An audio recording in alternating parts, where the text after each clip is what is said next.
கந்தசஷ்டி கவசத்துல ஒரு வரி வருது, ஒரு நாள் 36 கொண்டு. அதாவது கந்தசஷ்டி கவசத்தை ஒரு நாளைக்கு 36 முறை படிக்கணுமா. படிச்சா 7 மணி நேரம் ஆகும். நான் படிச்சிருக்கேன். ஆனா கலியுகத்துல கந்தசஷ்டி கவசத்தை ஒரு நாளைக்கு 36 முறை படிக்கிறதுக்கு நேரம் இருக்காதுன்னு தான் அதுலயே சூட்சுமமாக ரகசியமாக ஒரு விஷயம் சொல்லப்பட்டிருக்கு. முருகனுடைய அருளால் நான் தெரிஞ்சுக்கிட்டேன். அதை நான் உங்களுக்கு சொல்றேன். ரவண பவச ரரரரரரரா ரிவன பவச ரிரிரிரிரிரி, இதுக்கெல்லாம் என்ன அர்த்தம் நான் தேடி தேடி தேடி முருகன் அருளால் தெரிஞ்சுக்கிட்டேன். சரவண பவ முருகனுக்கான மந்திரம். இத 6 முறை சொல்லணும்.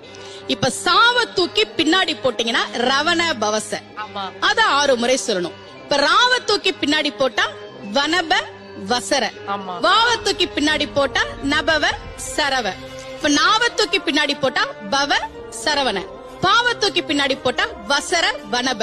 ஒன்னொன்னையும்